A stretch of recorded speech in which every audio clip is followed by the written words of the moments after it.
Good morning, everybody. Welcome to a wonderful Tuesday morning of Chem 1211 with your host, me, Dr. White. Let me get centered here. All right, bunch of stuff I need to talk to you about. One, I realized yesterday late that I made a mistake in my syllabus that I'll have to correct. I'll have to rewrite a lot of it, not major, but rewrite it. And by Monday, I'll have it posted. What are some of the problems? Number one, Tuesday, I think it's November 8th, which is when we vote. Uh, it's a state holiday now, which it hasn't ever been before. I think it's a good thing, but we won't have any class, I'm pretty sure. So that's a Tuesday lab. I'll have to readjust the lab schedule. Uh, New things happen, and you have to make, oh, happy birthday, Anna. But anyways, we'll have to do that. Another thing I got from the full-time faculty in charge of 1211 is, unlike what I was told, and that's into this course description, where you have to take 2 tests in the final at the testing center or at COD, testing center. I now was told yesterday that that was a mistake, and you have to take all tests and the final at the testing center. I have to work out the logistics on that, but I have no choice in that. And therefore, we'll be taking all 5 tests and the final at the testing center. Like I said, I've got to work out the logistics with the testing center and just also how to get the test back to you. And I've got to contact some people. So that's that. Another good thing.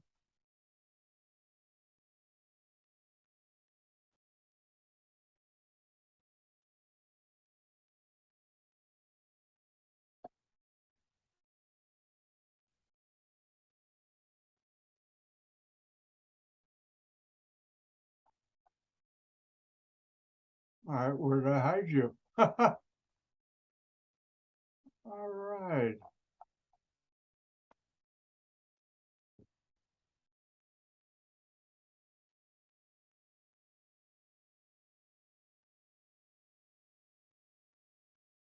So just to be clear, all tests, we have to go to the testing center, where is the closest for us, and we have to write them there. Yes, that's Okay. correct. Unless last semester I had a couple of students who had scribes and they were allowed to do that at the Center of Access and Accountability. But if you don't have a scribe, for if you are one of the students with special needs, then you do have to take it at the center, testing center. Can we have with us like some kind of our notes or something? Nope, it's no notes. I'll talk more about it. I'll explain how I do tests next week. Okay. If I don't, yell at me and say, you promise. Because the next one we have September 15, right? That's the first one. It's coming up soon. Yeah. But we got a while. Let me do this.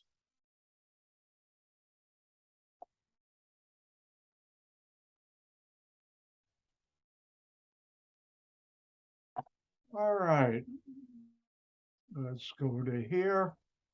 And if you notice on your screen right now, you see YouTube, the Chem 1211 YouTube channel. And if you notice, yesterday's lecture is up there, and already 4 people have viewed it. So once again, Dr. White is a YouTube star, really. But anyways, I am posting the videos there so you can watch them. And you can see a year ago, more than a year ago, with glasses, cataracts. Now, no glasses. Good news, no cataracts. All right, so I wanted to share that with you. All right, now a little about the game plan. Because coming up soon on Monday will be Labor Day, and let me, how far down the road is that? Let's find out.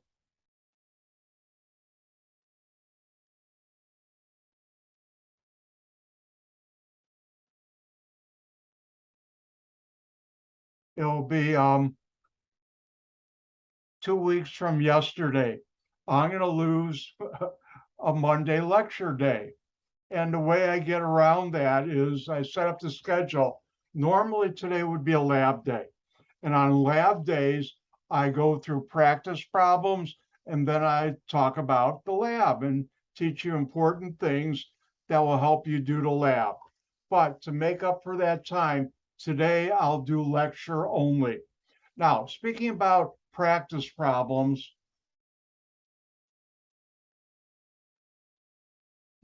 I would highly recommend that you hold off on doing a practice problem for a chapter until I finish the whole chapter. This way, I'll be able to teach you how to do those type of problems. And before you do them on the practice problems, you'll see me do them and I'll also give you some time in class to do them also. So I'd highly recommend, like chapter 2, wait now, because you'll have problems doing the problems because I haven't taught you the material yet. And if I do my job right, that will make you have an easier time doing those problems. All right, any questions before I start going?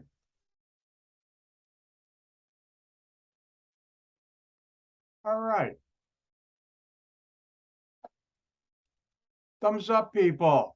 Everybody see, let's practice converting decimal to scientific on your screen. Give me a thumbs up on the emoji. I guess not.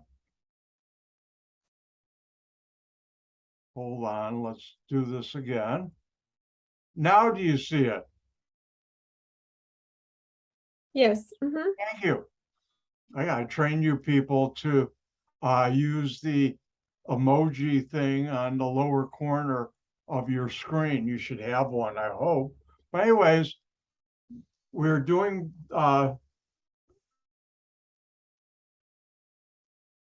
converting decimal to scientific. Remember, you move the decimal to the right of the first number. Any trailing zeros, when there's no explicit decimal point, you drop. And the exponent, and remember, we're talking about in scientific notation, it's some number, let's call it y, times 10 to the x. Speaking about something I just noticed, I have to apologize to all of you. And the reason why I'm doing that is one of your colleagues let me know, and I thought I switched them all, but I missed one. As I mentioned yesterday, most students nowadays, or many of them, can't read cursive. And I got brought up where cursive is the easiest way to write, not printing or typing. Well, my test number 1 review for this class, I didn't convert to type from cursive.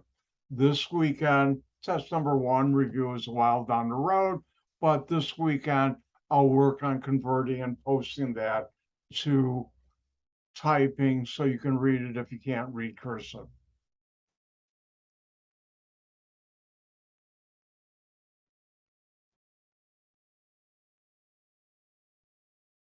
All right, so let's practice some numbers, how to write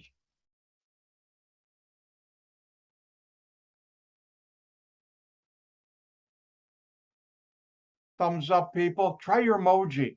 If you see 2 points each, try on your, thank you, Anna. All right, so you can see it.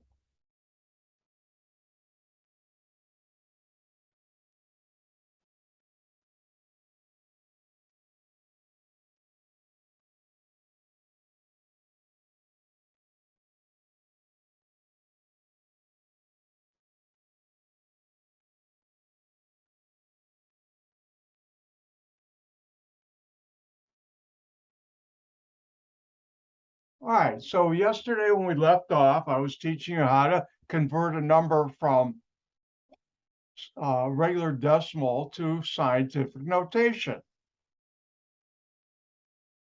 And let me do one to remind you, how do you convert this number? Well, if there was a decimal, it was be there. Move it to the right of the first non-zero number.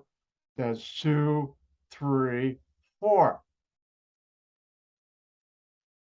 So it'd be 1.25, and then the zeros we drop.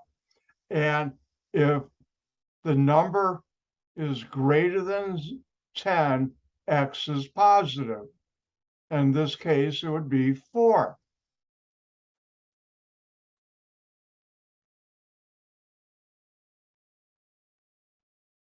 And here's one for you to try. Convert that to scientific notation.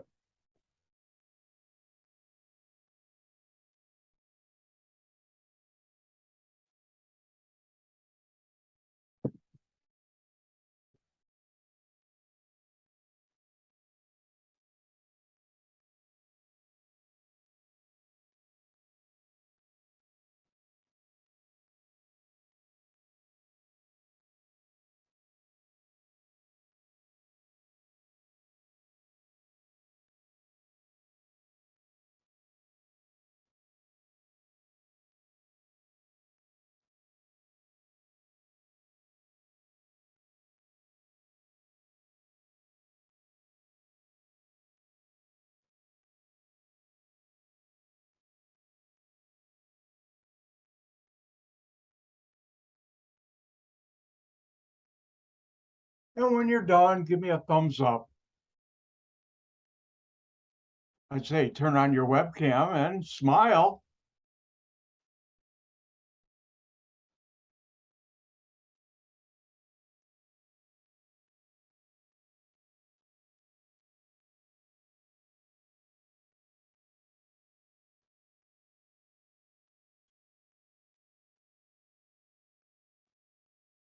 All right, hope I'll give you another 10 seconds. Am I generous or what? Thank you, Jasmine and Anna.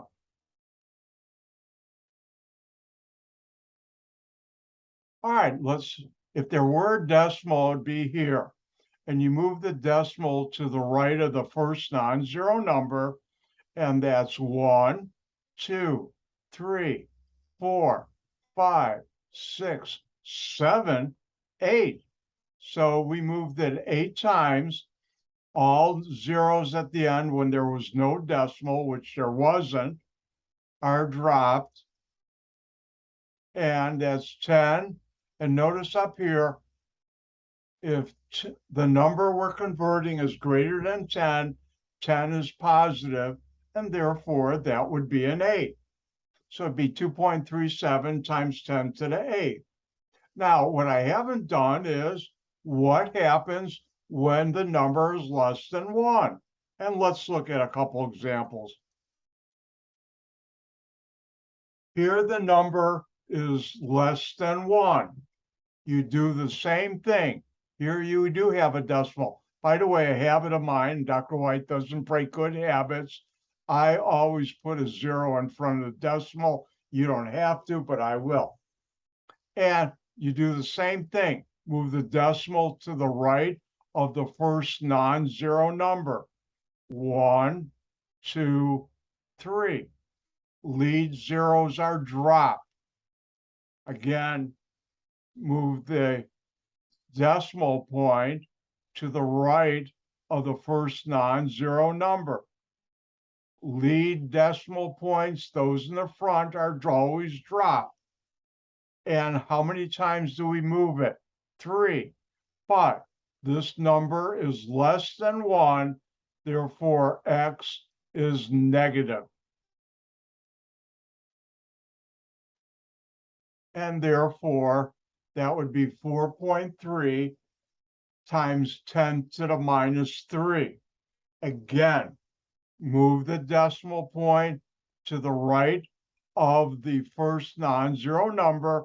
1, 2, it took us 3 moves, and lead zeros are dropped, So it's 4.3, and x is negative when it's less than 1, which this is, so that's -3.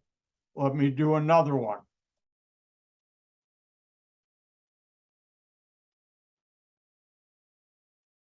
I seem to be stuck on the number 4. I'll have to get out of that rut.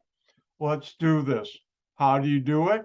You move the decimal point to the right, 2, 3, 4, 5. And it took me 5 moves to do that. Lead zeros are dropped. Now, when there's a 0 after the decimal point, that is not dropped. When there's a 0 after the decimal point, that is not dropped when it's the end. Lead zeros are, but a 0 at the end after a decimal is not. So this would be 4.10 times 10.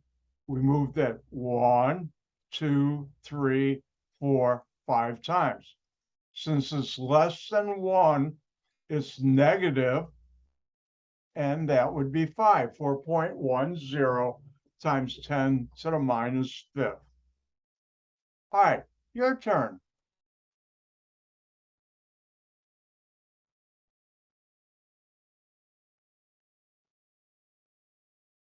Why don't you write that in scientific notation?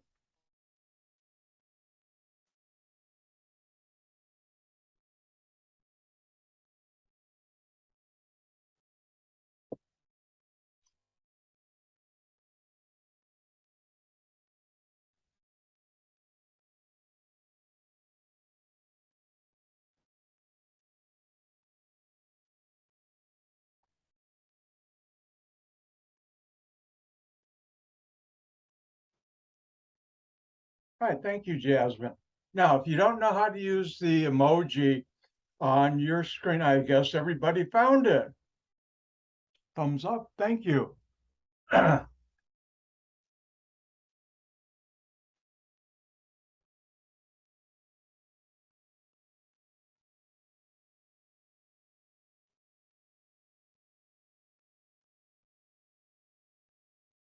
right, let's do it. We move the decimal point to the right of the first non-zero number. 1, 2, 3. All lead zeros are dropped. This number times 10, this number is less than 1, less than 1, therefore x is negative. Well, we moved that 1, 2, 3 times, so it's -3.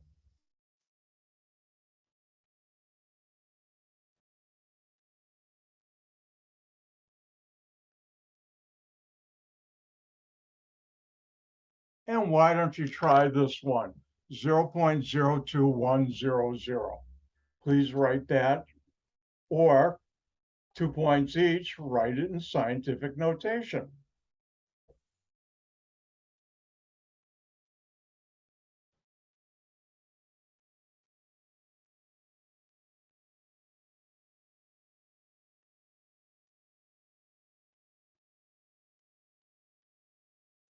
Thank you, Alexis.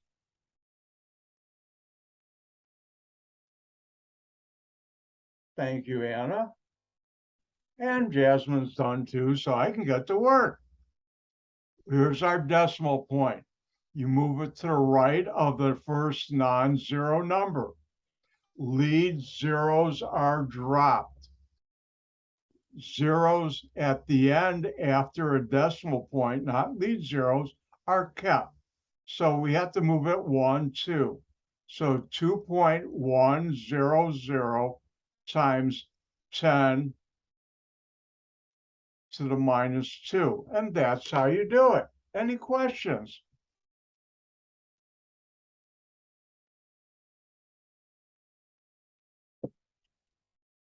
All right. Now, in the past, I used to make students convert scientific to decimal. Guess what? You really don't do that in your daily life now that you have a calculator. Oh, I think I do have a question. Nope. All right. No questions. And I've realized that's archaic. It's not needed. So I no longer do that. Now, in the old days before calculators, and maybe next Tuesday or tomorrow, I'll show you my slide rule from college. We had to know when you'd multiplied powers of 10, 10 to the A times 10 to the B is 10 to the A plus B. Same thing, 10 to the C divided by 10 to the D is 10 to the C minus D. This you don't have to know anymore because you'll be using a calculator. All right. Okay. Now, let's talk about measured numbers. When you measure a number, you obtain a quantity like a weight or length or temperature. If I were to have a line this long, I could measure it on a piece of paper with a ruler. Well, it turns out when you measure something, there's always uncertainty in every measurement.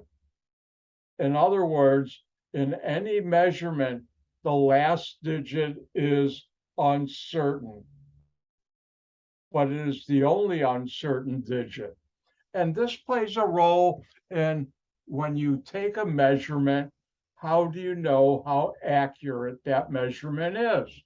And there's a way to do that. And that's called significant figures. But let me just show you something to illustrate what I was talking about.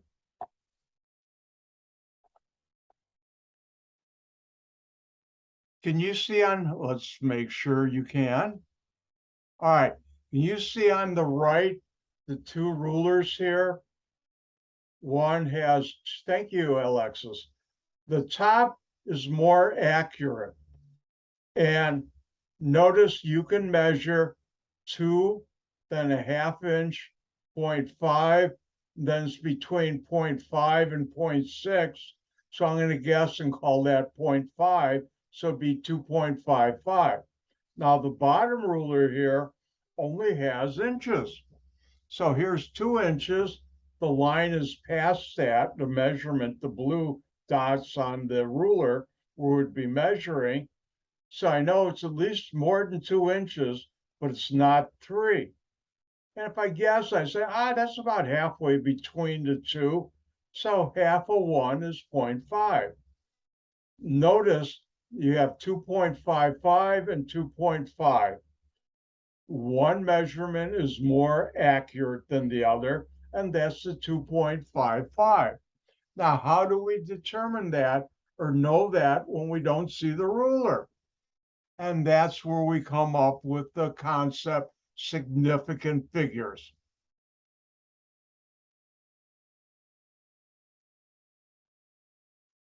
Now, I'll never ask on a test what is significant figures, but I'll use the term here.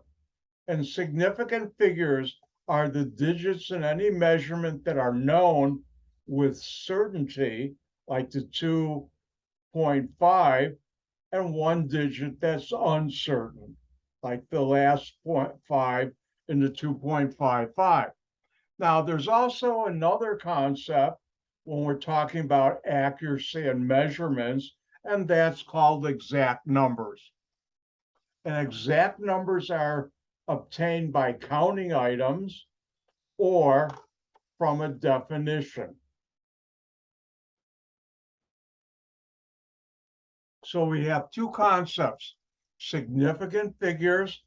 Those are digits that are measurement where all are known with certainty except the last one.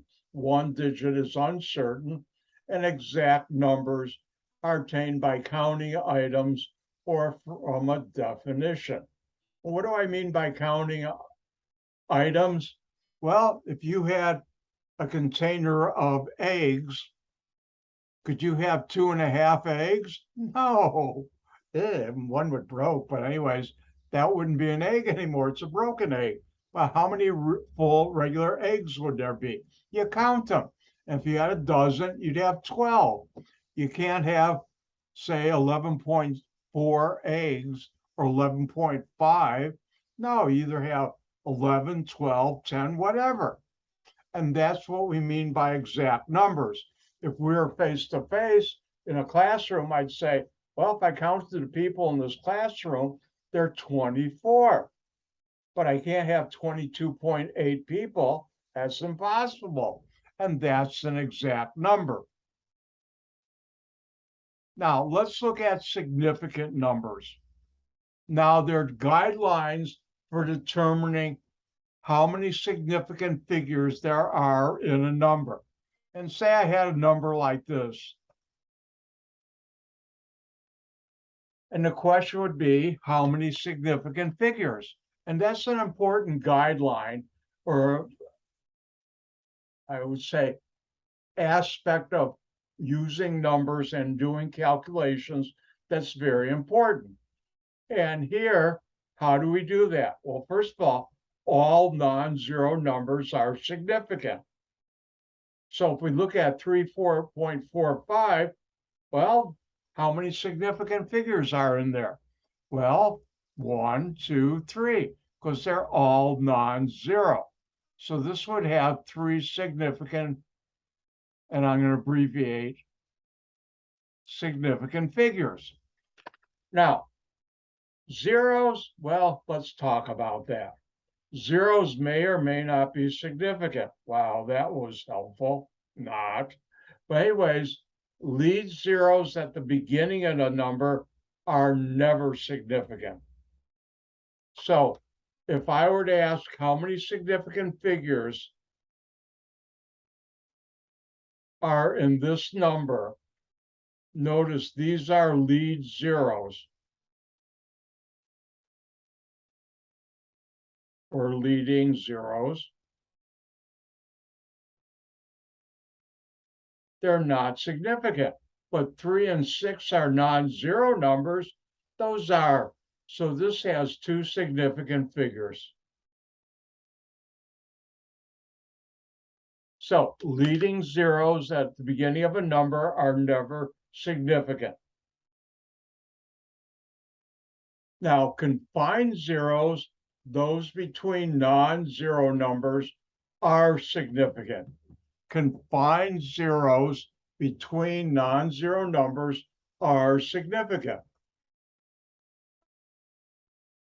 So the question is, how many significant figures in this number? And that's a skill you'll need for my test, all of them, and the final.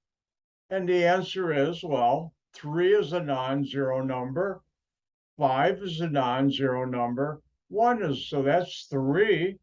Well, what about this 0?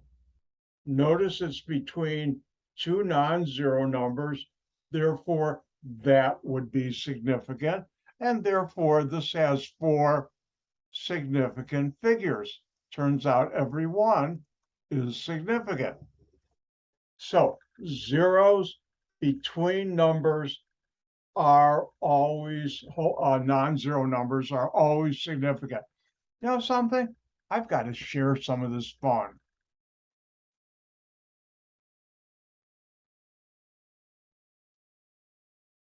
How many significant figures are in that number?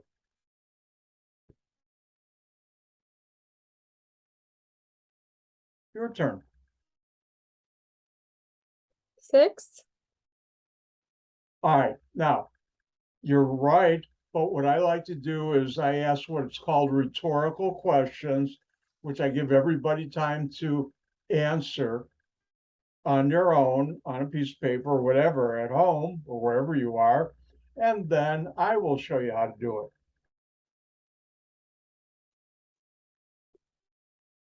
it.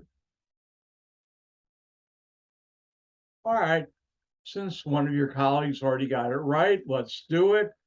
All non-zero numbers are significant. 1, 2, 3, 4, 5. Oh, we've got a 0, and it's in between 2 non-zero numbers, so that would be significant. So yes, there are 6 significant figures. All right. Now, when it comes to trailing zeros, there are 2 cases.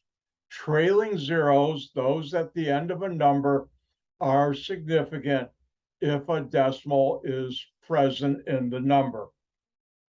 Trailing zeros, those at the end of a number, are significant if a decimal is present in a number. Now, trailing zeros, those at the end of a number, are not significant if a number lacks an explicitly shown decimal point. So if we look at the trailing zeros with a decimal point,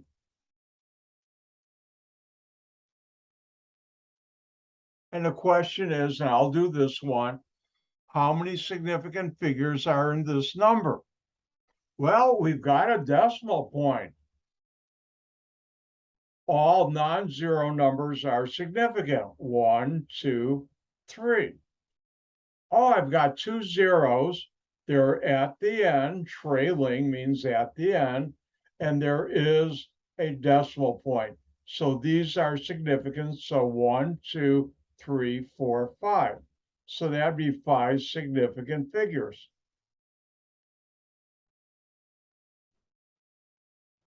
I'm going to share some more fun.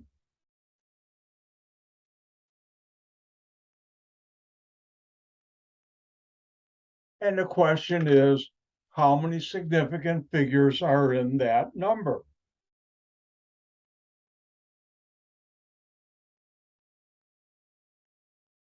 And when you're done, give me a thumbs up.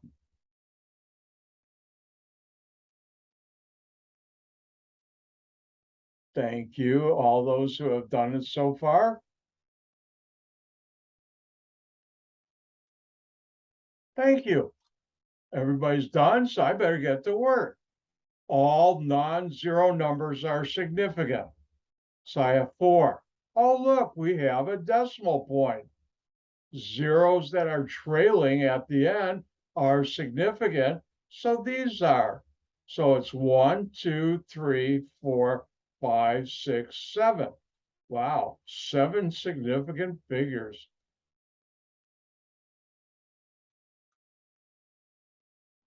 Now let's look at another number.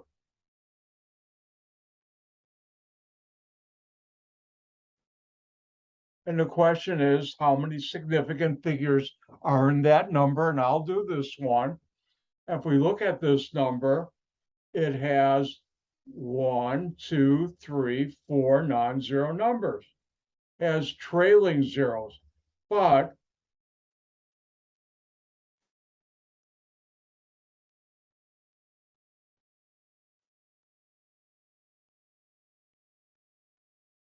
no decimal point. Well, that means these zeros are not significant. So how many significant figures in this number? 1, 2, 3, 4. 4 significant figures. And let's go to the whiteboard because I'm running out of room here. Why don't you try this number?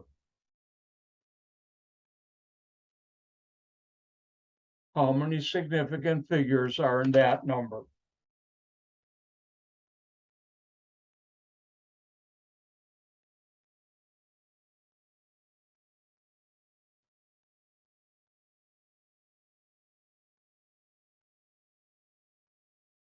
And thank you, Alexis. And when everybody else is done, give me the thumbs up. All right, you guys are getting the hang of it. See, chemistry isn't that bad. All right, what do we have? Well, no decimal point. So these trailing zeros are not significant. All non-zero numbers are 1, 2, 3. So this has 3 significant figures.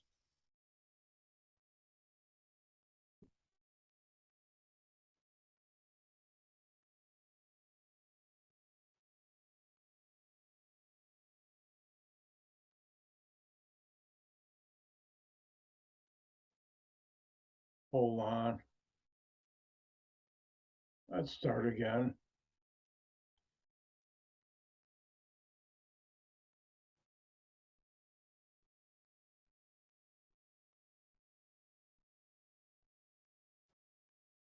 All right, here's one. Let's do it. How many significant figures? I'll do this one, and you know I'm going to share the fun. And lead zeros are never significant. But wait, we have a decimal point. Trailing zeros at the end with a decimal point are. Non-zero numbers are. So this would be 1, 2, 3, and the 0, 4 says 4 significant figures. And I'll just abbreviate it by SF.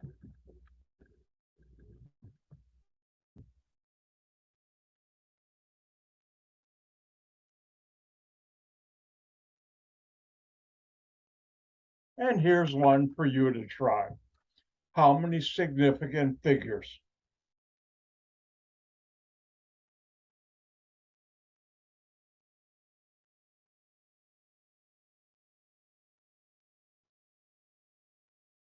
When you're done, give me a thumbs up.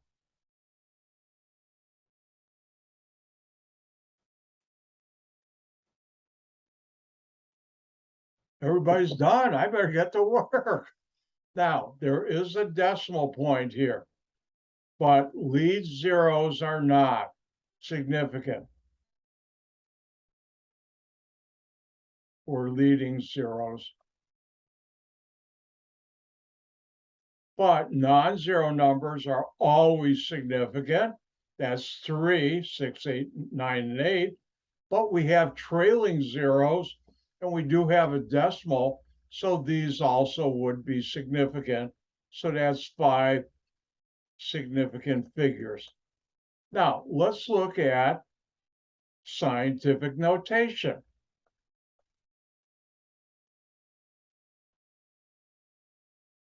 When you're doing significant figures, you only look at this part. You don't look at that. So this number right here, 5.61 times 10 to the third, all numbers here are non-zero, so that would have 3 significant figures.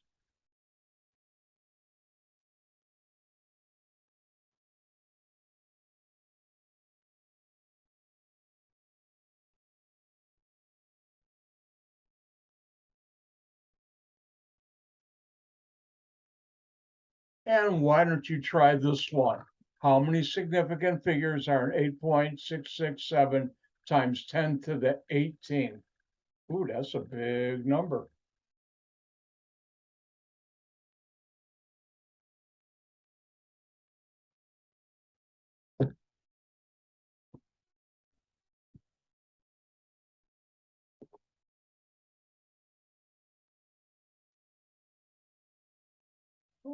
Thank you. Thank you. Thank you. All right. Well, there's a decimal, but we don't have to worry about that. I don't know if worry is the right word. Consider it. That's better because there's all non-zero numbers. 1, 2, 3, 4. Remember, this part you do not count when you're doing significant figures. So this has 4 significant figures. Ooh, let me give you a hard one.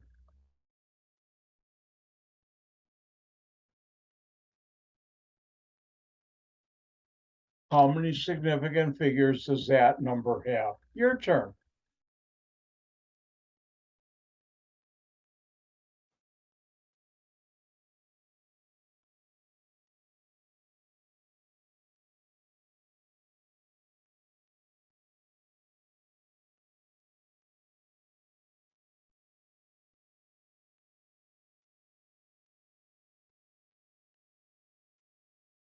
And it looks like everybody's done, so I can get to work. All right, all non-zero numbers are significant. 8 and a 1, 1. Oh, we've got a 0. Now notice it's confined between 2 non-zero numbers, so it's significant, and therefore this would also have 4 significant figures. And that's how you do significant figures.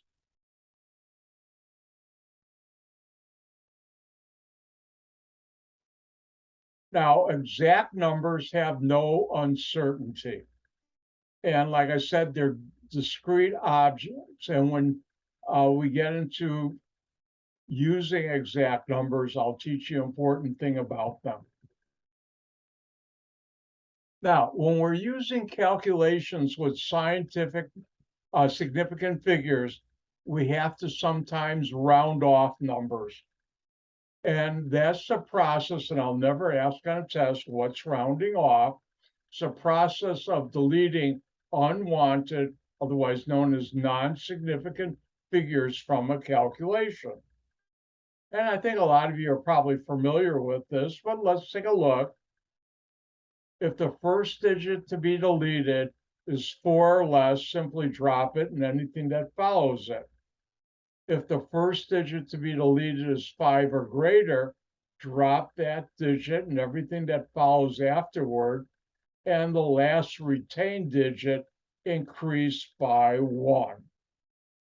Now, in real life, you're going to be using scientific notation on your calculator.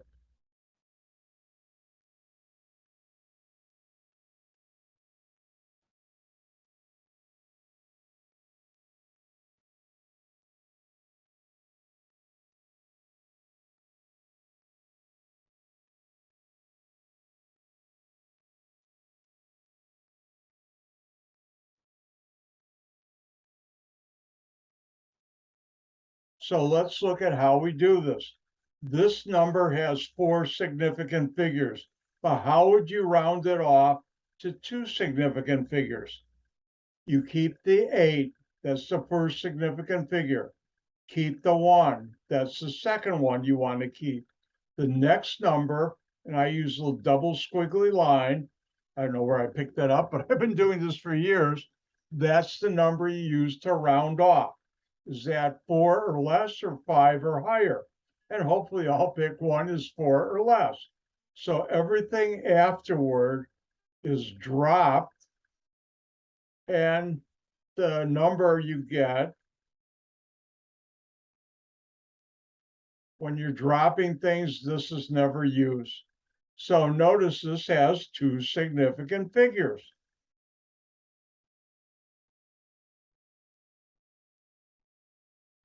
So when we have problems like that, we don't have to like calculate that. We have to just round it.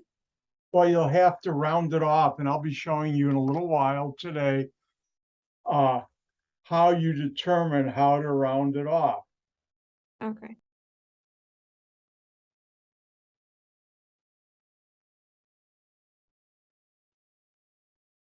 Now, someone asked, I think it was Anna, 2.9090,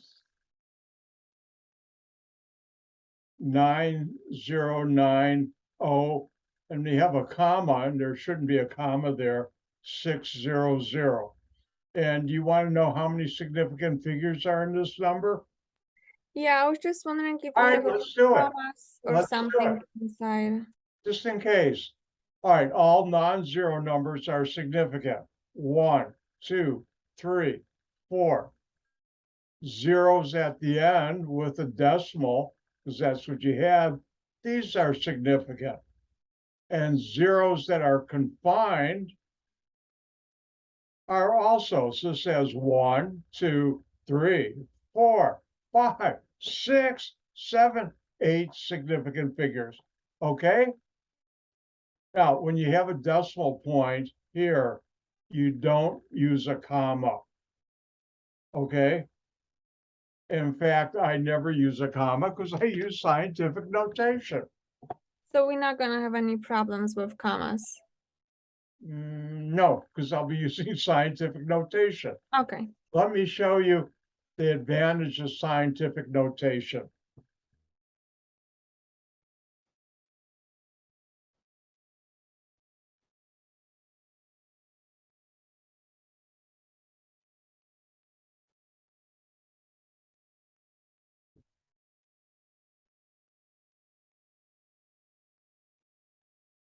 Now, here's a number, and I'm putting into commas.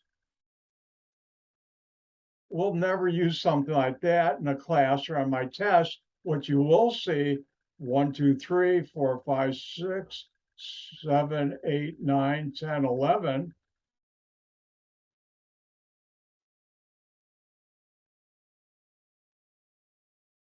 Is something like that. So that's why you're never going to see in my class numbers with commas other than the one I just wrote, because we use scientific notation.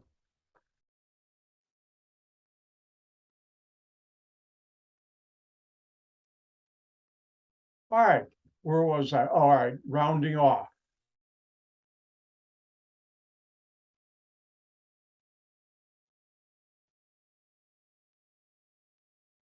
And if you had to round off 7.678 times 10 to 11, the three significant figures, keep the first significant, second, third. The first one to drop used to round off is that 4 or less or 5 or higher. And hopefully I'll pick 5, 8 is 5 or higher. You drop that, and the one in front you increase by 1.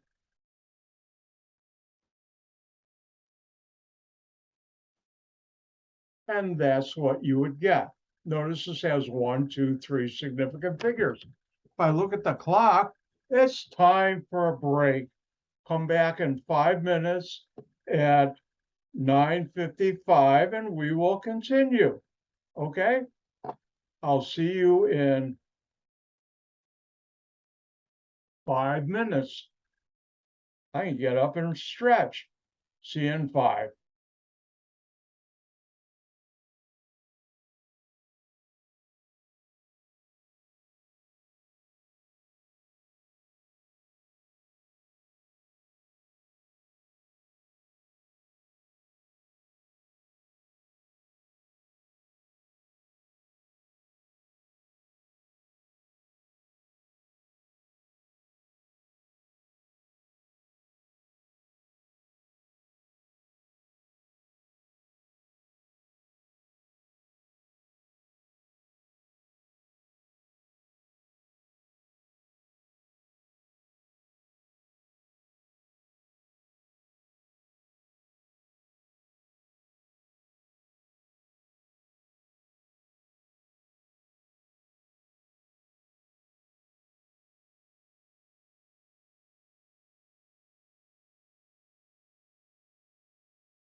microphone. Now my mic's on. Time to get going. A whole minute late. Oh no, I'm late. I'm late for important. No. All right. We're talking about significant figures and how to round them off. And the rules are, wrong screen. Let's get to the right one. When you're rounding off, the first digit to be deleted, if it's 4 or less, you drop that and everything that follows. If the first digit to be deleted is 5 or greater, then you drop that digit and all that follows are dropped, and the last retained digit is increased by 1.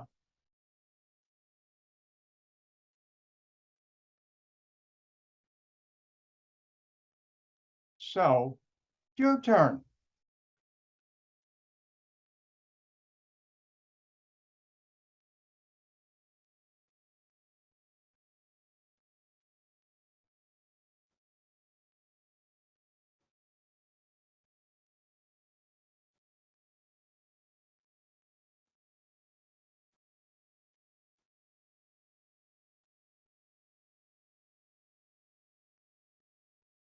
And for this number, why don't you round that off, 3.8997 times 10 to the 5th, to 2 significant figures. Your turn.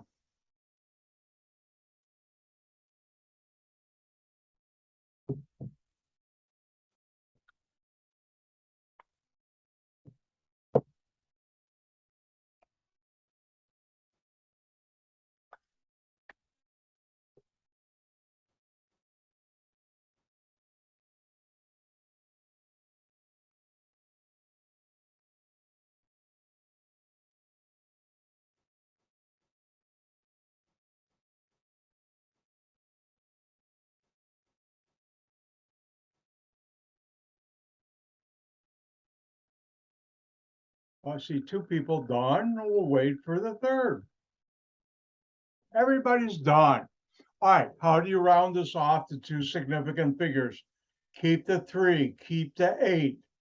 Those are my 2 significant figures. The number to round off is 9. Is that 4 or less or 5 or higher? Hopefully I'll pick 5 or higher. That and everything else I'll drop, but I'll increase that by 1 to 3.9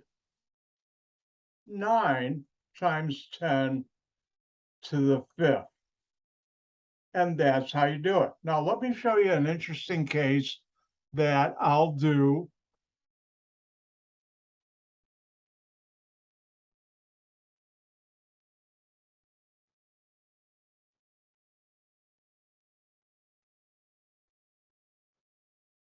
Let's round this number, and I'll do this one to 3 significant figures.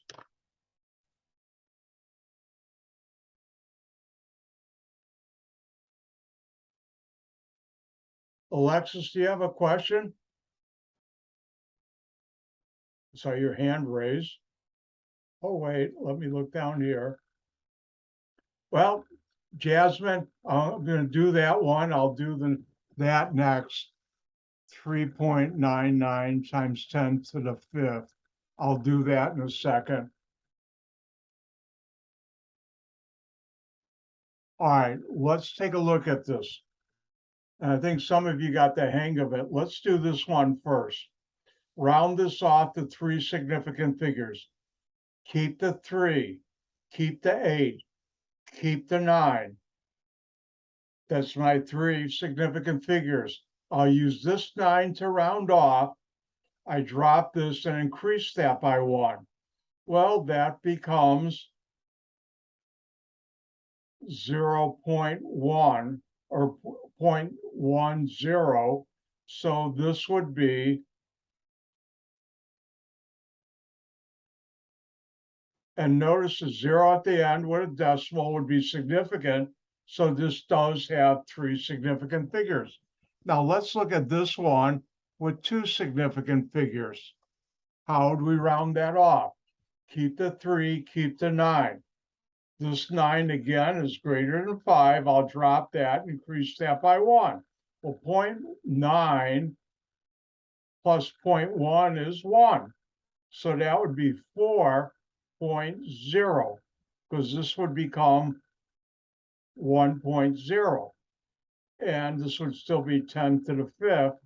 And this would be 2 significant figures. So that's how you do it. Oh, let's do one more.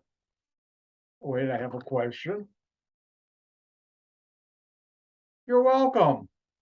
And let me remind you, I talked about yesterday, but I haven't said it today. Bad Dr. White.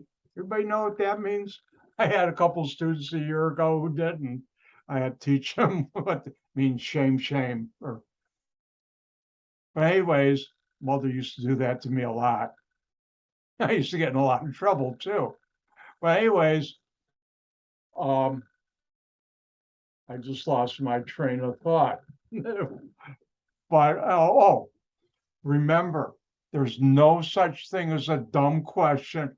Always feel free to ask questions in my class or outside of my class to me by email, or come to my office hours like yesterday I had, and tomorrow I'll have. And it's from 5 to 6:15. All right, now let's talk about significant figures in the real world. Now, I was working for one company, CHEMI, where I was section head of nitrogen derivatives, certain type of molecules for all of North America. And our biggest plants were then in McCook, Illinois, which is no longer, that's been torn down. And the other one was in Morris. In fact, one unit in Morris, I had the great honor, and it is an honor as a research chemist, to supervise them opening it and running a new product of mine for the first time in that expansion. That was interesting, fun time. Well, part of my job was to solve problems, like in our plants. And we were making these certain products. We were having problems making them to the quality that needed to be done. And the problem was the raw material, or what we started with that we purchased from someone else, was causing all the problems. And I looked into it and saw what the problem was. And that company, which had just moved their production, everything to the south side of Chicago, was then called Unichem Chemicals. Well, I contacted them and said, your starting material we're buying from you, they're problems. And here's the problem. And then I told them how to fix it. Because if they were sending us good stuff, that made my life a lot easier, because I wasn't having to solve problems because they were sending us bad stuff. Well, that impressed the president of that company. And their research manager was retiring, and they needed a new research manager who was in charge of both research and quality control, called QC in the chemical industry. And they contacted me through second party and said, we'd really like you to consider this job. I said, no, I'm happy here. And then they made me an offer I couldn't refuse. They doubled my salary I was getting at AXO. So I went to work for Unichem, and we're selling to AXO. And the people who at QC at AXO, I had worked with for years, so I knew them all. Well, any chemical that's sold has what's called specifications. Just like if you were to buy a new car, you'd say, well, I want 2 doors or 4 doors. I want it to be red, blue, or yellow, or whatever. You have certain things you want, so you specify. And when you pick up your new car, you expect it to be that color, the same, how many doors you want, and all those other things. Well, in chemicals, we have measurements that are specified. And one thing, which is called iodine value, and I won't go into it because that's more upper level organic chemistry, but it's an important value. Now, we ship to AXO 4 tank wagons of a chemical, a fatty acid it was called. And the specification for the IV was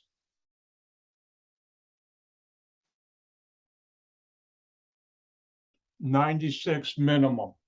That means the iodine value, IV, had to be 96 or higher. Well, you can measure the iodine value to 3 significant figures. And my lab got this number, 96.3. Well, when you work in a chemical company and you receive something, even though you have what's called a certificate of analysis, which shipments at the companies I've worked don't leave the plant unless you have a certificate analysis signed by the laboratory manager, which I did for that company that was shipping this product. Now, AXO measured it and they got 95.8. And the QC manager at AXO called me up, and I knew him quite well. I'd worked with him for a number of years, helped solve his problems when I worked for that company, and said, we're rejecting these 4 tank wagons. We're talking about over $200,000 in chemicals they're rejecting. That's a lot of money. And I said, what's the problem? He said, well, the specification in the contract is 96 minimum, and we get 95.8. I said, we got 96.3. He said, yeah, but our number is below the minimum. And I said, do you have the contract with you, a copy? And I had one in my office, and he had. I said, what does it say in the contract? And he said, 96 minimum. I said, well, your 95.8 is 3 significant figures. Why don't you round it off to 2 significant figures, which are in the contract? And he got 96. I said, if I round mine off, it's 96. And the contract says 96 or higher, you have to accept. Well, I didn't like doing that to that guy. I knew him quite well. And boy, did he go ballistic because he knew I had him. And he was quite mad at me. I mean, really mad. I can't use some of the vocabulary he said over the phone. And when he cooled down, I apologized. I said, what are you doing tomorrow? Let me take you out to lunch. I'm on the south side of Chicago. I drove down to Morris, Illinois, took him out to lunch, got him a few drinks, and apologized again and promised him, we'll never ship you anything, even though the contract says 96 minimum. I'll never ship you anything less than 96.5. And he was happy with that. The drinks helped too. Alcohol plays an important part in business at times. You didn't hear me say that. And when I got back to my plant the next day, I went to the plant manager and said, this product we're shipping to AXO, which we sold them a lot of, I will not sign the certificate of analysis if it's below 96.5. And now the plant manager at the company I'm working at got mad at me. One, because he knew he had to do that. He said, but the contract says 96. I said, no, we're going to do 96.5. We can do it. I'll work with you to make sure it gets done. And I can help you because my part as a research manager, I could do things like that. He was still mad. He went to our boss. Our boss called us in. He said, I was right. And he said, you know, if you don't do that, he's not me. He's going to sign the certificate analysis. And you can't ship it anyways. Well, he cooled off too. I took him out to lunch too and got him cool. And everybody was happy. But significant figures play a role in many contracts in the chemical industry and other industries. So they are used in the real world. Now, where they play a role, and let me just make sure. Everybody see thumbs up, people, operational rules on your screen? Thank you. Wow, I've got a fast group of thumbs up people today. All right, now I'll never ask you the rules, but you will need to know how to apply them. Now, for multiplication and division, the number of significant figures in an answer is the same number of significant figures in the measurement, the number you're multiplying or dividing, that contains the fewest significant figures. When you're multiplying, dividing, this is what we're going to do the most of in this class, the number of significant figures in the answer is the same number of significant figures as the number of significant figures in the measurement that contains the fewest significant figures. All right, let's take a look at how this applies to us.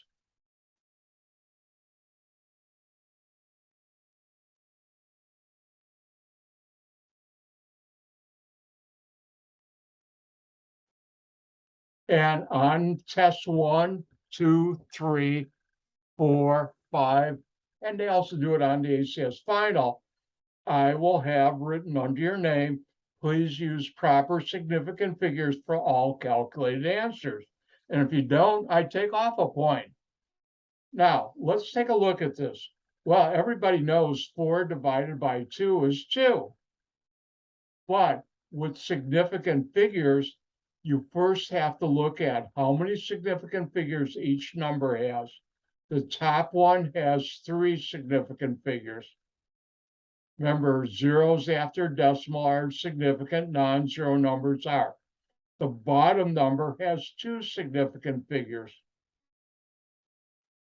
Therefore, how do we show that? 2.0.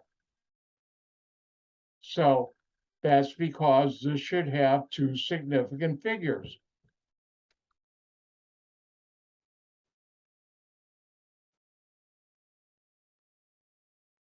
Can you say it again? Why is it 2? I can, and I will. Give me 1 second to do something. Because you said top is Hold on, 3. hold on. Okay. All right. When you multiply and divide, your answer should have the same number of significant figures as the number you're multiplying or dividing by that has the fewest significant figures. So how many significant figures in 4.00? 3. How many significant figures in 2.0?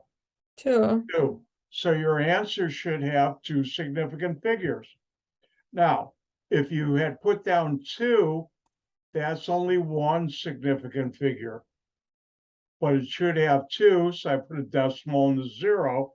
Now I have 2 significant figures. Let me show you a better example. Yeah, I don't get it because 4 times 2 let me just show you a better example with the calculator. Okay. Okay, let's do this.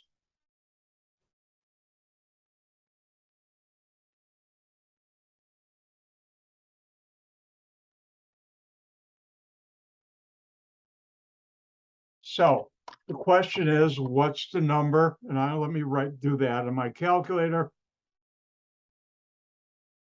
And either tomorrow or next Monday, I'll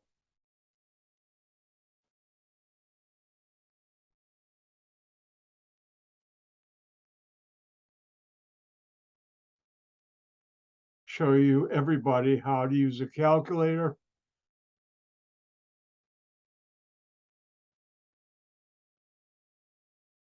Now, when you do this division on a calculator, then my calculator gives me this number.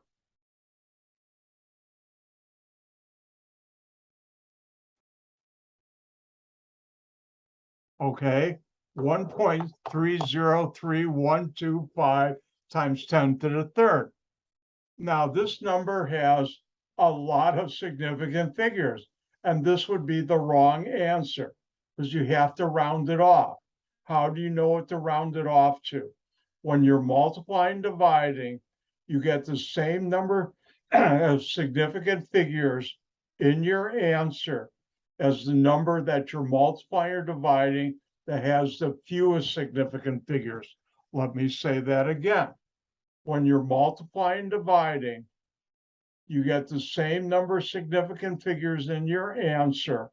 You got to round off to change it if you have to, which we will, as the number you're multiplying or dividing that has the fewest significant figures. So in order to determine what to round this off to, I have to determine how many significant figures are in the numbers right here and here that I'm dividing by. 4.17, 3 significant figures. 3.2, 2 significant figures. Now, of these two numbers, 3 and 2, what is the smaller one? And time's up. Hopefully all pick 2. Therefore, our answer should have 2 significant figures. So now you have to round this number to 2 significant figures. Keep the 1. Keep the 3. Use the 0 to round off. Is that 4 or less or 5 or higher? And the answer is 4 or less. And therefore, we drop all this, and the correct answer using significant figures would be this. Is that clear, Anna? Yeah, I think that was better. So you did 10 to the 5th power minus 10 to the 2nd power, so that's why we have 10 to the 3rd power. Right, but the calculator will do this all for you. Yeah, I don't know if I know how to do it on a calculator because I I'm tried going it to teach you today. that. I'm going to be Okay. teaching that either tomorrow or next Monday. As I said yesterday, I would highly recommend that you buy the TI 30X IIS. It's in my syllabus, and that will help you. Alexis, you have a question? Yeah, I was just curious on why you don't add the stuff that you drop to the exponent. All right, because that's past the decimal point. Let's take a look at it. That's a good question. Well, Because I know like when you simplify, you add it to the exponent right, from the that's when decimal your point. number is greater than 10 or less than 1. This 1.30, I'll just write part of it. This number, why don't you, all right, let's do this here. This number right here, why don't you write in scientific notation? Well, guess what? When the number is between 1 and not 10, just less than 10, use 10 to the 0, which is 1, which means this is already in scientific notation because 10 to 0 is just the number 1. So this you don't change. So if I have this or this, they're the you don't need an exponent right here. Now let's take a look at this. What you're saying is you have 2 choices when you round off to 2 significant, either go to there or there. And this number is closer to that, and that's why you round off. Does that help? Yeah, I understand why it's 1.3. I just didn't know if you had to change the exponent or not. You just you In would this class, you would just subtract the 10 to the 5th from the 10 yeah, to all the right, 2nd. that's a good question. And let's cover that right now. When you're rounding off a number, let's do this.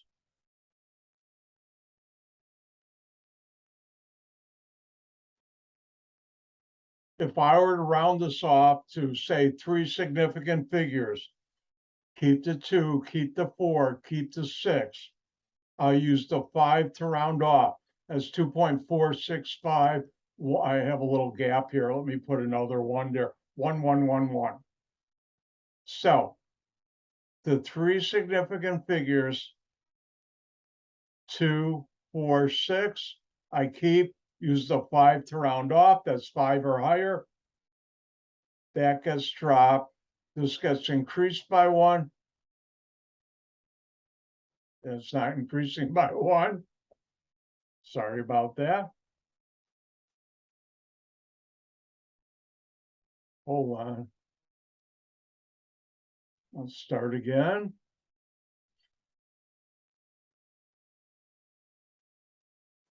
When you're rounding off, you only look at that part of the number. The exponent is never changed when you round off.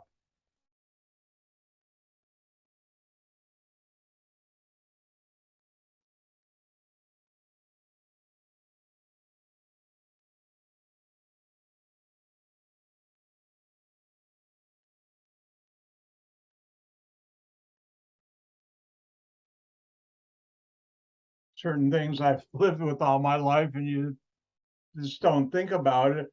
It's a given. Well, if you're new like you, it's not a given. So whenever you're rounding off, the number in front of the multiplier x will be changed. The exponent 10 to the x power, in this case n, is never changed when rounding off.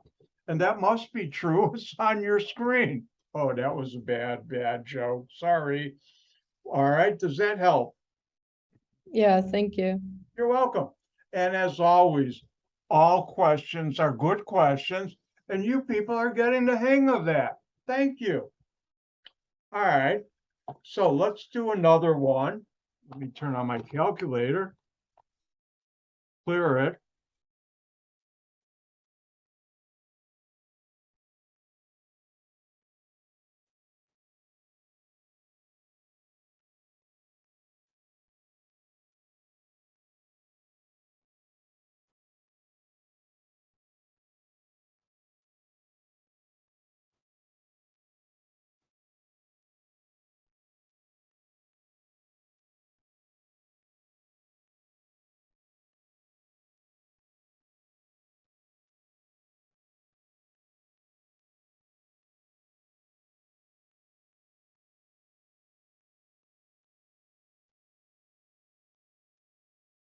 Now, if you were to do this,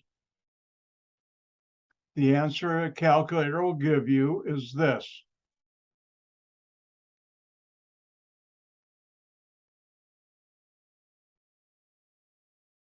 And if you put this down on a test for this type of calculation, I'll take off a point because you have to use proper significant figures. For multiplication and division, you get the same number of significant figures in your answer as the number you're multiplying or dividing that has the fewest significant figures. So if we look at 5.13, all non-zero numbers are significant.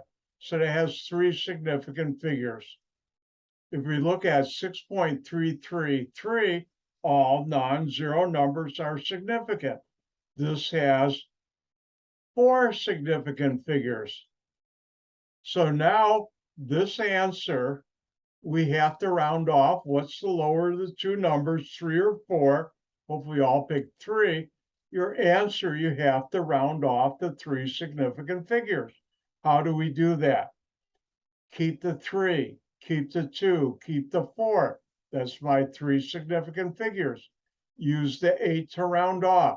Is that 4 or less or 5 or higher? And hopefully took 5 or higher. That number and everything else I drop, and I increase this by 1. You never change this, so I won't. And that's how you do it. I'm going to let you have one to do.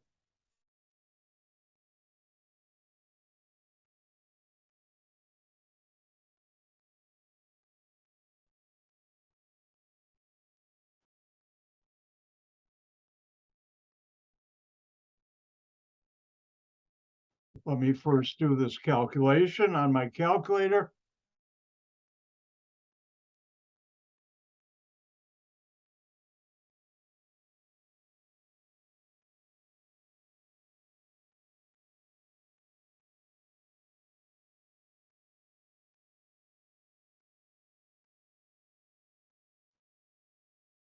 And my calculator gives me this number.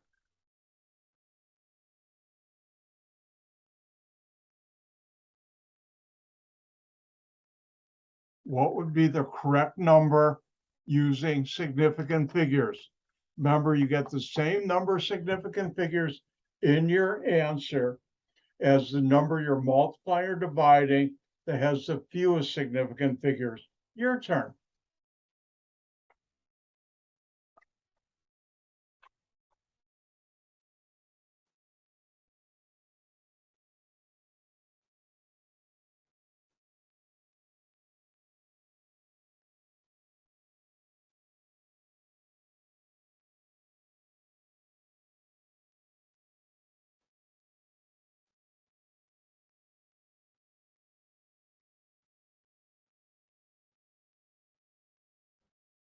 Thank you, Alexis.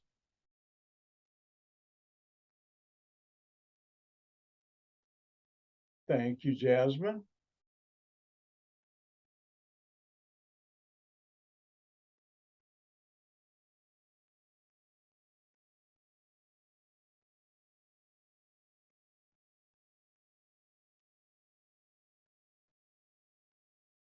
And thank you, Anna.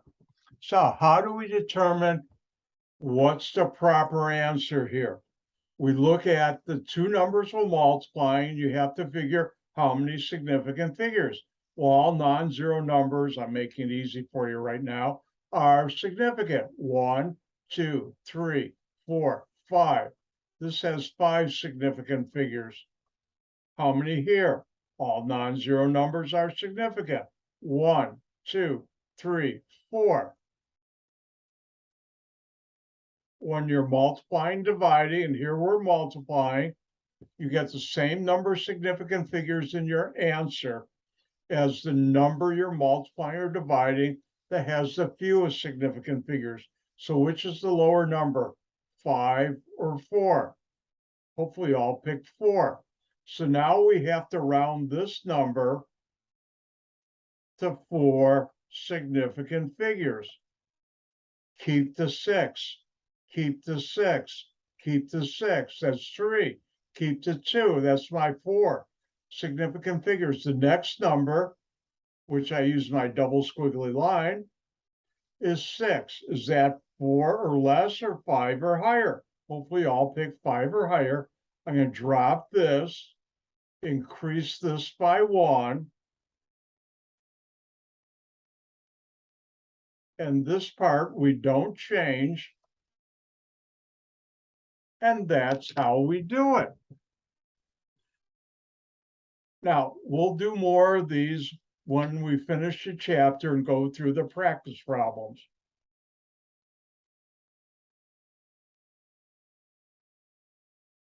Now, addition and subtraction is different.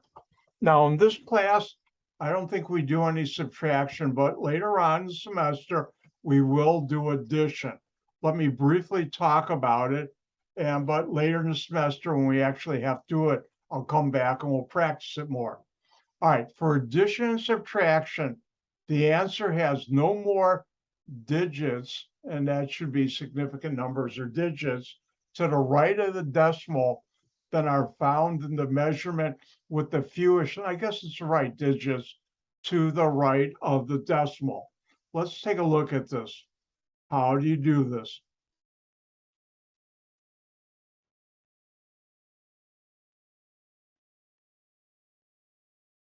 Now, if we were to add this, you would say, oh, that's my answer. And I say, no, it's not. You look to the right of the decimal point, how many digits? This has 2. This one has 1, which is a smaller number. Hopefully you pick 1. So you round off just to the right of the decimal. Keep the first number, use this to round off. It's 4 or less, so I'm going to drop it. And the correct answer, oops, which is not that, is this. Now, all the numbers here, you never touch. Whatever you get, you keep. Now, this took me a long time for me to wrap my head around, but I finally realized it. Right. Well, obviously, a lot of people agreed it's right, but I understood the rationale. why you only adjust this. So if I were to do this,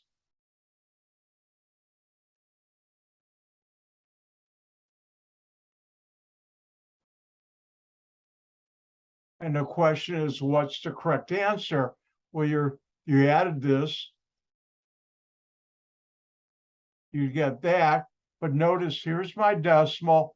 This has 1, 2, 3 digits to the right of the decimal. This has 2 to the right of the decimal. So this is my first digit to the right of the decimal. This is my second. This is the one to round off. I'll drop that and anything past it. And you get for your answer this. And that's how you do it. Now in this class, I never have you add numbers with scientific notation. We don't do that.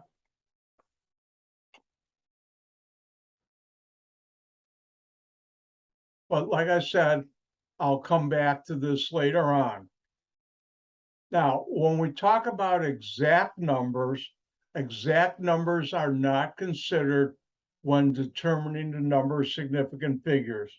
The only ones you do use are things you measure, measurements. And when we get into some formulas, I'll teach you what that means, and I'll show you that.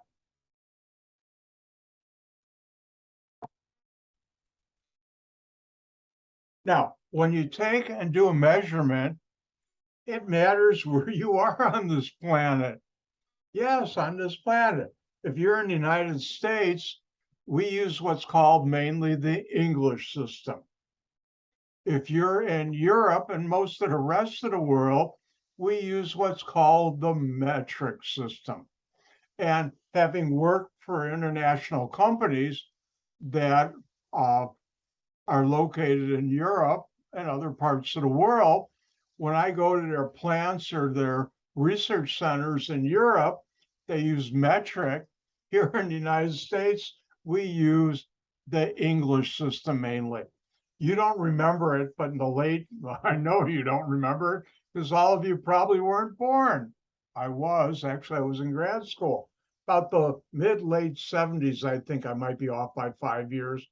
There was a big push in the United States to convert to the metric system. And certain things they are, unless you got brought up with the English system.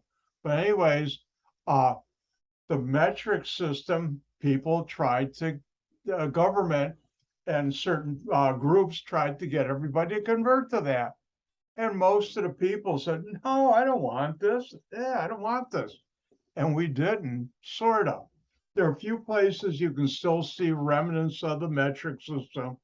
If you look at my bottle of water, it has the volume in fluid ounces, and it also has in milliliters, which are both metric. Now, if you're driving around and you happen to pass, say, a bank, and they have the time and temperature, you'll see it a lot of times in both Fahrenheit and Celsius. Fahrenheit is English system, Celsius is metric.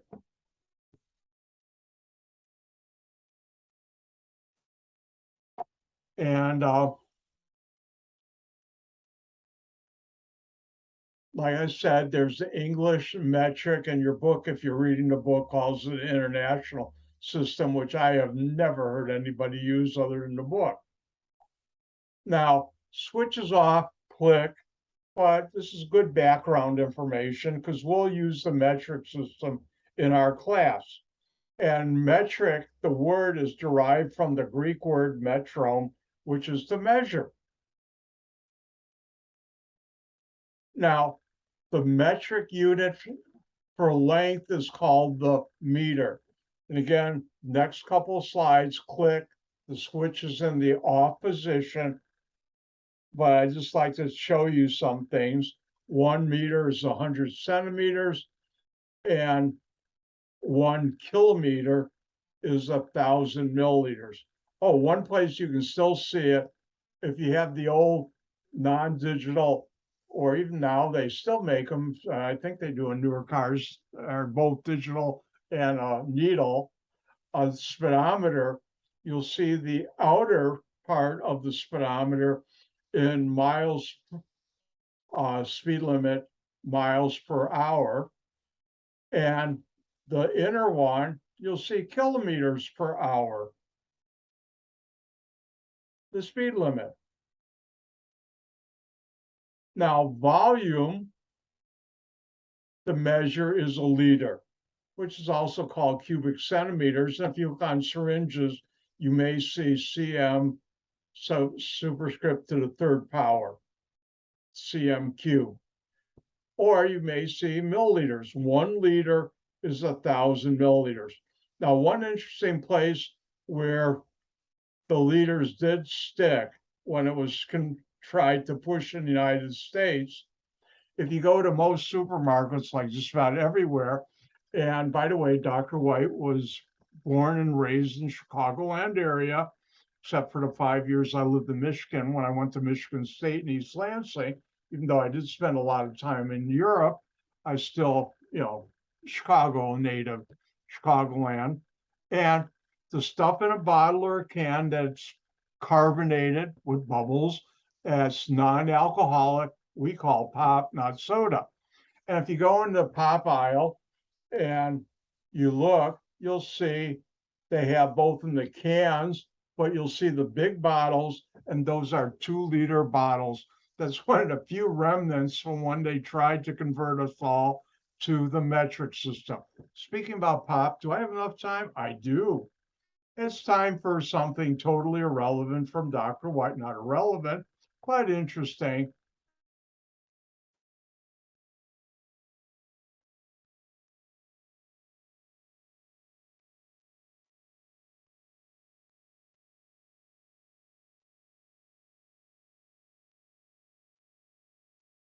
And I like my pop, even though I've cut back a lot because I don't need all the sugar, even though I do drink tea too. But there's 2 pops I love, I mean, really love. One is called Werner's. Now, Werner's is you see it on your screen right now, a very, very highly carbonated, spicy ginger ale, and I love it. I love my Werner's. And the best place in Chicagoland to get Werner's, at least I always do, is at the local Jewel. They always have it. Now, the other thing I also love, which you can get just about anywhere, is Dr. Pepper. Yes, I'm a Dr. Pepper fan, so I like them both, even though I haven't had them in a long time, because I've tried to stay away from. So I'm a Pepper. Are you a Pepper? That used to be an old commercial of theirs. Thank you, Jasmine.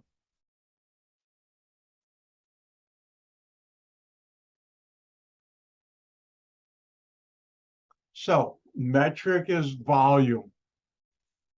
And we'll be using milliliters in our class and liters too. Now, the metric unit for mass, remember I talked about yesterday, since we're not leaving the planet, I also say weight is, as I say here, difference between weight and mass, but I'll use weight anyway, since we're all going to stay on this planet, is the kilogram. And 1 kilogram, K-I-L-O, is a prefix for 1,000 grams. Now, if you ever watch some of the movies or TV shows where they're bringing in illegal drugs like cocaine, and you'll see in the movies, they say, we're bringing in 1,000 keys tonight. Keys? What do you mean keys? Are you talking about, hold on one sec, this type of keys? By the way, that's also a tiny little flashlight. No, we're talking about kilograms. And most of the drugs are not in pounds, are measured, I guess somehow came about, in kilograms. At least that's what I see on the news and also in the movies. I've stayed totally away from anything like that. Chemists, it can be very, I think you've all heard about Breaking Bad. No, I'm not related to that, White. But anyways, That's what they mean by bringing in keys tonight. They're talking about kilograms, and a kilogram is a metric unit. By the way, 1 kilogram, I think, is 2.2 pounds approximately. Now, here's some key prefixes you should know. One is kilo is 10 to the third. Oh, I don't know if I've done this semester. It's time for Dr. White to be subtle.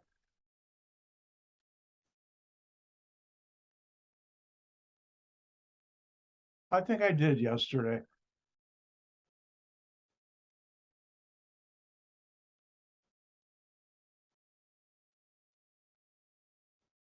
Hint, know this. Now, I'm only going to ask you to learn some of these. And first of all, you should know kilo is 10 to the third or 1,000. Next one, and I'll go over some of the others, but you should know, oh, why did I just let's do this?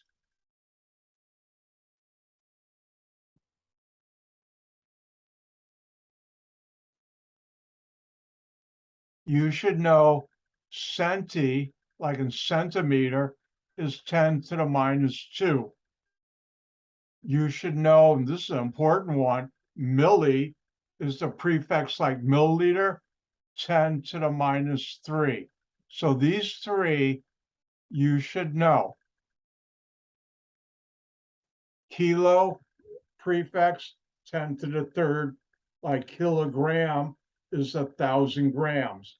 Centi is 10 to the minus 2. Centimeters is 100th of a meter. Milli is 10 to the minus third.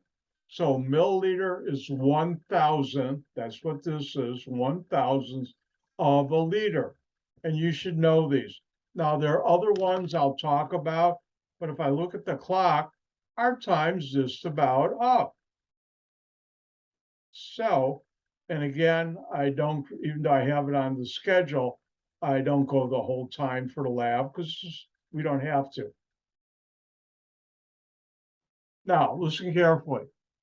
Tomorrow, I didn't do it today, but tomorrow, I will have my lab kit up here and we'll go through, make sure you check that you have everything I do. Since I'm recording it, you can go back and look at the video to check. Also tomorrow, and I think I'll do it tomorrow, I'll go through how to use this. I'll hook up a second webcam. Sometimes it works well, sometimes well. We'll see what happens. And I'll teach you how to use a scientific calculator to do calculations that you will be doing on test 1, 2, 3, 4, 5, and the final. And with that, I'm done for today. Later today, I'll be, Alexis, I'll answer your question in a second, but later today, I'll be posting this video on my YouTube channel for Chem 1211. And tomorrow, don't forget, we'll meet again at 9 a.m. for a lecture. Today normally would have been the lab and practice problems, but because I'm going to lose time because of Labor Day, I've set up the schedule so we don't lose time, which helps you get a better grade. Now, Alexis, do you have a question before I say goodbye? Yeah, so I was just wondering if we're gonna be doing like the labs with our cameras on, or if we can be doing it on our own. No. Oh, no. What we'll do, and that's a very good question. Thank you. That's actually an excellent question. All right, what we'll do on labs is we'll spend some of the time in the beginning going over the practice problems if we finish a chapter. And next, after that, I'll do an introduction to the lab you're gonna be doing at home. First of all, I'll teach you the concepts we're covering in the lab, and then I'll explain what you're gonna have to do on your own, and then we'll be done. You do that, and you'll have a whole week to do it and write up the lab and upload it. my write-ups, labs, once you get your data. And most of the labs, I would say you can totally do a report and everything else and do the actual lab in an hour or less, which is not bad. From what I've seen, they did a good job of buying a kit this time from a good company a year and a half ago, when they had to real quick, or right after the pandemic started, the next semester. Okay, I was just wondering if we Yeah. had to like record ourselves doing it and show you, or just No, upload no, our no, no, upload no, our no, answers no, and no. Now, if you want to, I'm not going to stop you. no, I'm Free okay. country, but at least it's still a free country, thank God. But anyways, not to bring religion into the classroom.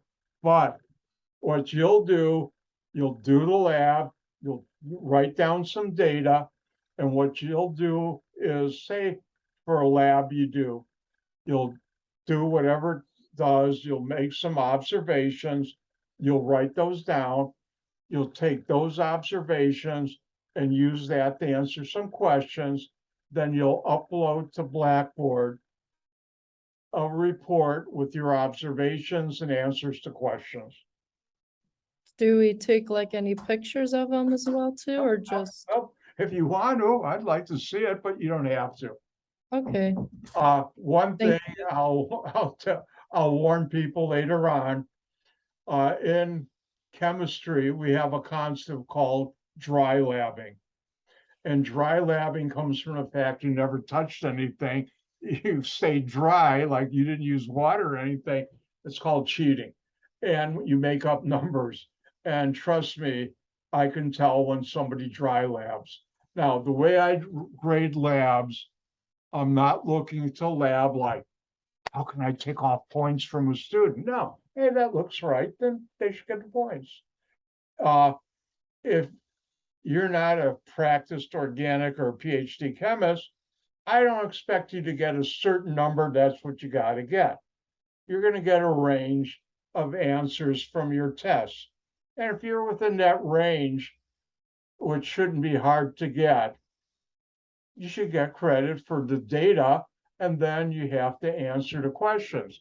Now, when I do my introduction, I'll give you the knowledge how to answer those questions correctly. But you still have to look at your data and use what I teach you to write your answers. Does that help? yeah, thank you. You're welcome. Do you feel better now? I do, because I have another class, that's why. All right, so you don't have to do it right now. This is a net class, so I don't even have to do what I'm doing right now. Okay? So Yes, that's good. well, maybe that's why a lot of people aren't here, because they have other classes scheduled on Tuesday. But good news, they'll be able to watch the video. So with that, I'm done, and I'm going to say "Gehen gesund," which is Yiddish for "go in health," which I started doing when the pandemic hit a while ago, and I still do because we're not out of the woods yet. But "Gehen gesund," goodbye. I stole that from Granny from the Beverly Hillbillies. Goodbye, and I'll see you tomorrow morning. Bye now.